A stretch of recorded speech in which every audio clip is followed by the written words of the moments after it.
Hi guys, and welcome back to my channel. The case that I'm going to be looking into today follows the serial killer Todd Kohlhepp. I think I've said that right. He was an American serial killer who was convicted of murdering 7 people between the years of 2003 and 2016. This case was suggested by Ian, so thank you for that. I appreciate any suggestions you guys have. If you have any more, please do let me know. I love looking into your cases. A lot of the times I've not heard of them and I find them really interesting, so yeah.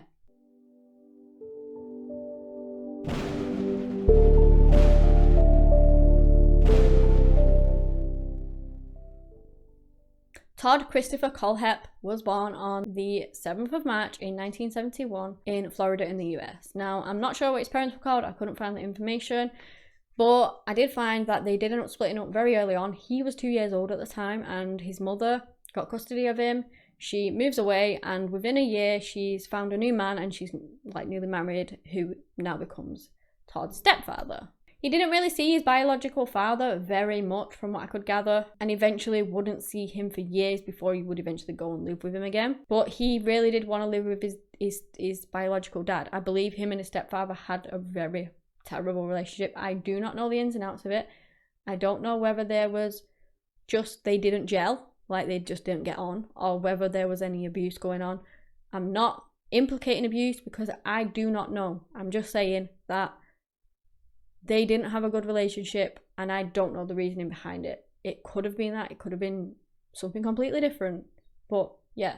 As a child, he had a lot of problems. He had a lot of aggression towards other people and he would get into trouble like a lot. Here's to a massive telltale sign of somebody moving on to actually murdering people, because he was very cruel to animals. So yeah, just saying that's like a massive sign to a serial killer. Not always, but you know, it happens a lot, so just saying. Apparently he wanted a gerbil, which he then killed. He is known of shooting a dog with a BB gun. He also killed a goldfish with bleach, which is just horrific. That poor bloody fish. At the age of 9, he started undergoing counselling. He was described as being explosive and preoccupied with sexual content. That was at the age of 9. His mother said that he once used scissors to stab a girl in school because, I don't know, she made him angry. So he stabs her in the leg with these scissors. It didn't go very deep, he was only little, but that's his reaction to someone making him angry, stabbing him with a pair of bloody scissors. And he felt like that was him getting back at her because she made him angry. It's not good signs here, guys, definitely not. He apparently took a claw hammer to all of his furniture, absolutely destroyed it all. And his mum was scared of him. She really was. To the point where she would lock him in his own bedroom at night and she would lock herself in her bedroom at night, you know, just in case he managed to get out, because she was petrified that he would kill her. He'd threatened to kill her before. He was a big boy and she thought he was very capable of killing her, and so she would lock them both in rooms at night time because she was scared, and that must have been awful to have to deal with. In 1983, at around the age of 12, I believe, Todd went to live with his biological father. This was in Arizona, and his father actually did come forward and say that the only emotion that he'd ever seen his son ever depict was anger, and that was all he was capable of. It was said that his first violent act happened on the 25th of November in 1986. He was 15 years old, and he lured a 14-year-old girl who was out babysitting her siblings, like outside playing and watching her brothers and sisters. He goes over to her with a gun.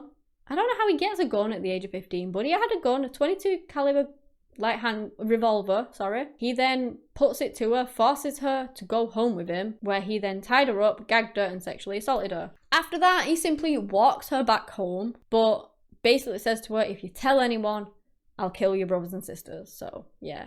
Not long after that, he was arrested for it, so I assume she told someone, thank God. He was charged with kidnapping, sexual assault, and committing a dangerous crime. His reasoning, you may ask, why did he pull a gun on her?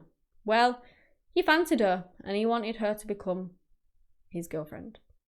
I mean, Todd, that isn't the way you go about it, but yeah, okay. In 1987, he pled guilty to the kidnapping, and for some reason the other charges were dropped, so he was sentenced to 15 years in prison. And whilst in prison, again, he was only 15 at the time, so he went to college there. He attended College of Arizona. He graduated that with this bachelor's degree in computer science, and he was actually released in the year 2001. Once he got out, he moved back to South Carolina to live with his mum for a while, but then things get real bad. In November of 2003, so literally 2 years after he's released, Todd goes to a motorcycle shop and he purchases a motorcycle. Now, he takes this motorcycle home. He can't ride this motorcycle. Don't know how to do it. Don't know. Whatever. So he can't ride it. He takes it back to the shop. Now, you can't generally return a motorcycle. You can sell it, but you can't just take it back and like ask for a refund, because that's just not how it works. So yeah, he goes back, he asks for a refund, which of course they refuse because that's not how it works, and they laugh at him for it, which, okay, is rude. It's not very nice, but it doesn't really deserve what happened to them because of it. Because yeah, Todd killed them all. He murdered 4 people for laughing at him. As a result of that, he takes out his handgun and he shoots them. The bodies were found by a customer and were identified as 30-year-old Scott Ponder, who was the owner of the shop, 30-year-old Brian Lucas, who was a service manager, 26-year-old Chris Sherbert, who was a mechanic at the shop, and 52-year-old Beverly Guy, who was a bookkeeper at the shop and also Scott's mother.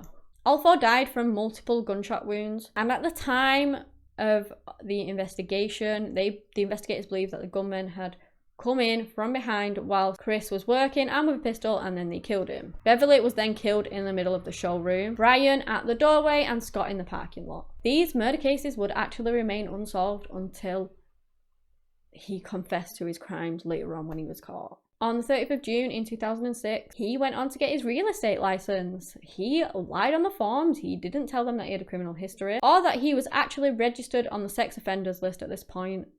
I guess they didn't check any of that because, you know, he got it anyway. And from that, he ended up building up this firm with dozens of employees under him. Everyone thought he was a really good boss. Yeah, a little bit odd sometimes, but really good. His estate agents was called TK Real Estate, and he was known as like this hard worker. He was actually thought to be a top-selling estate agent in Carolina. Now, as many people are these days, he was a real big fan of Amazon. Who isn't, right? Well, have you ever seen those reviews on some products that you think is a joke? It's definitely, certainly a joke. Well, in Todd's case, he would buy products off Amazon, review them, and they weren't a joke. So, items that he'd used in his crimes, he would like them on Amazon and he would leave a review. And people would assume that they were jokes because you just would. But I mean, yeah, they probably weren't. Some of them probably were, others probably weren't. Between 2013 and 2016, Todd had actually left 140 Amazon reviews for items which included guns, knives, and even tactical gear. For example, we have this lovely folding shovel. He wrote, "Keep it in your car when you have to hide bodies. Left full-size shovel at home." Then we have this fixed blade knife. "Haven't stabbed anyone yet, but I am keeping the dream alive, and when I do, it will be with a quality tool like this." I mean, some are probably jokes like this one. "Works excellent. Getting the neighbours to stand still while you chase him with it is hard enough without having an easy to use chainsaw." But others probably weren't, as you will find out. You will see where this comes in as we get through the case, such as this padlock. "Solid locks. Have 5 of them on a shipping container. Won't stop them, but sure will slow them down." Who even knows what was and what wasn't a joke, because Todd turned out to be a serial killer. So yeah. So on the 31st of August 2016, 30-year-old Kayla Brown and her boyfriend, 32-year-old Charles David Carver, went missing after they went to clean Todd's house, which I do believe no one actually knew that they went there. They were last seen by a surveillance camera leaving work that day. The pair had actually arranged to have this dinner with a friend later on, and they didn't turn up, so later on they were reported as missing. When their house was searched, nothing seemed amiss. Everything was kind of how they left it, where they left it, nothing was missing, nothing was out of place to suggest a struggle. They'd actually left their dog, which Kayla absolutely adored, part of the family, like most dogs are, without any water or food, and that's not like them at all. So it was just kind of like they just disappeared. Police investigated. They did end up with a couple of leads in the case, but they didn't lead, anywhere. They didn't lead to where Kayla and Charlie had gone. Things got even more strange then, because on the 2nd of October, Charlie's Facebook page became suddenly active, and I say he because it wasn't him, but he is on his Facebook page posting to people saying that they are both fine, but that they just don't want any guests, they want to be left alone, things like that. And it did turn out that those posts were not made by Charlie, and you will find out why. Then a month later, we're now on the 3rd of November. After tracking signals like phone signals and pings and things like that, investigators arrived at the property of Todd Kohlhepp. The deputy on scene thought she heard this banging noise, so she's obviously trying to locate where it's coming from. She's walking around. The closer she gets, the louder it gets, and she ends up stood outside of this 30-foot shipping container with all of these padlocks on the outside. After breaking the padlocks, told you it would come in later on, and probably wasn't a lie, they found inside Kayla with a chain around her neck. She had been there for 2 months at that point. There was no sign of Charlie though, who was still missing. And then Kayla went on to tell them that she actually witnessed Todd shoot Charlie. And then I believe he wrapped his body up in a blue tarp or something and then disposed of him. Let me just say, I'm sorry if you hear the noises in the background. There's some work going on outside. Can't really help it. Try and avoid it, but then when you're filming, but then it don't always work out, so I'm sorry about that. So yeah, Todd's mother claimed that Charlie was probably killed for having a really smart mouth, which Todd did not like. Todd would later state that he kept Kayla alive because she didn't do anything wrong and that he didn't want to hurt her. Well, why did you take her captive in the first place? During her captivity, she was basically shown the graves of 2 other victims of Todd's, and that was her incentive of not escaping. He basically said, don't escape or you'll end up like these, and he showed her their graves. Remember in the very beginning of the video when I said that there were 7 murder victims? Obviously, you know about the 4 in the shop, the 4 of the motorcycle shop. You now know about Charlie, so that's 5. So who are the other 2? Well, the police would later find the 2 bodies that were discovered on his property, I believe around about the 6th and 7th of November that was, who were later identified to be husband and wife who had gone missing. Johnny Joe Coxey, who was 29, and Megan Lee McCraw Coxey, who was 26. The couple had actually been reported on missing on the 22nd of December in 2015. Now apparently they'd actually been hired by Todd to do some work on his property. Megan had been murdered with a single gunshot to the head on either Christmas Day or Boxing Day, whilst Johnny was killed the week prior to being shot in the torso. The bodies would obviously have been decomposed from when they were found, and they were actually identified using the extensive set of tattoos that they had on the body. Not long after that, they came across the also wonderful Amazon reviews that Todd had left. The first 2 weeks I was there in the building, my ankles were cuffed, my hands were cuffed behind my back, and I had a chain around my neck. It's really even moved for the first week or so I was there.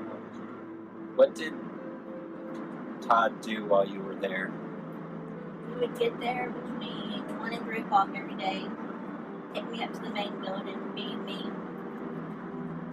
make me do whatever he wanted sexually, and then he'd put me back in the building.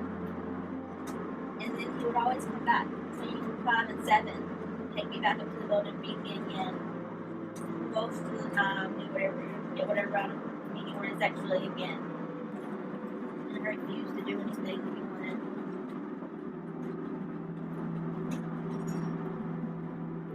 If I said no, he didn't force himself on me.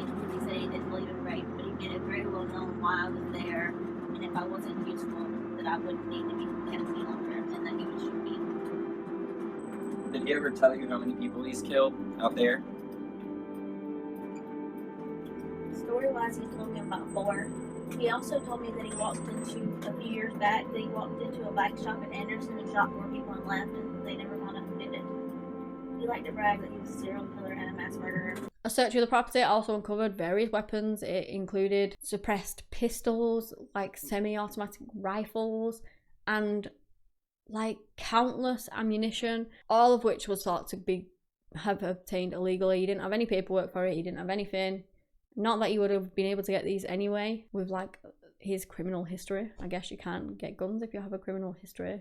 Well, at least you shouldn't be able to anyway. Let me just say, it's believed that he has claimed many more victims than what he's actually admitted to. Following his arrest, he claimed that to his own mother that there were more, and when she asked how many, he said you do not have enough fingers. The police went and did some digging to try and find, you know, if they could tie him to any more murders. They found that in May of 2003, there was this triple homicide at the Blue Ridge Savings Bank, which police do believe that Todd was involved in, and he is a person of interest with regards to that case, but nothing has ever been found to fully link him to it. So they do believe he did it, but there's no evidence to say that he did. At least as of yet, anyway. In December of 2017, he went on to write this letter to his local newspaper, which he did say, yes, there is more than 7. I tried to tell the police and the FBI, but it was blown off. It's not an addition problem, it's a multiplication problem. So that indicates that there's potentially many more victims. Whether he's telling the truth or not, who knows? He could just be claiming that he's got all these victims, but, you know, he might not have. Todd was also an amateur pilot, so it is really believed that if there are more victims out there, they could literally be all over the US. Todd was charged with 4 counts of murder in relation to the motorcycle shop murders, 1 count of kidnapping in regards to Kayla, and he was later charged with 3 additional murders of Charlie Carver, Megan McCraw Coxey, and Johnny Coxey. Todd Cole actually managed to escape the death penalty in this plea bargain with prosecutors, and he was instead sentenced to 7 consecutive life sentences with an additional 30 years on top for a sexual assault charge and another 30 years for kidnapping. So that's quite a lot of years, you know, in jail, and rightly so as well, because he is a very dangerous individual and he certainly isn't right. Todd actually admitted in August of 2011 to 2 more murders, so that would now take his total up to 9 victims, 9 murder victims, 10 victims because of Kayla, but 9 murder victims. But I believe as of yet he has not given any details on them, just basically said that he killed 2 more people. I believe maybe give a sort of general area that the bodies were in, but then they never found them, and no more details have been released since. So it really is thought that he has more victims, even more than the 9 that he's saying that he did. Well, the 7 that he definitely did, and the 9 that he's now saying he did. But if we'll ever find out more about them or more about other victims, I don't know, because it seems that he's keeping everything under wraps, close to his chest. He's not telling them anymore, at least for now. So who knows what his actual body count could be at this point. This man was very sick and very twisted from being a very young child. And again, I don't know whether there was any abuse in his family or anything like that. But, you know, he seemingly had a normal childhood. Unless there was abuse. Obviously, that is not normal. But if there was no abuse, which I don't know whether there was, then he just had this normal childhood. But he was just twisted from the start. I'm so glad that he was caught when he did, because, you know, who knows what would have happened to Kayla? Who knows how many more people he would have murdered or whatever if he wasn't caught. And I'm so thankful that Kayla managed to survive. If they didn't hear that banging that night, then just who knows? Anything could have happened. What really got me was those Amazon reviews. Like, he's literally reviewing a knife saying, I haven't stabbed anyone yet, but when I do, this is the tool to use. Just crazy. Like, he's literally announcing that he's a serial killer online, and everyone's like, haha, such a joker. But he wasn't. And it's not even funny, but he wasn't a joker. It's just madness. But yeah, that is the end of the case. If you have liked this video, give me a thumbs up and subscribe to my channel for similar content. Anyway guys, that's all I have today on the case of Todd Kohlhepp. Thank you so much for watching, and until next time, bye.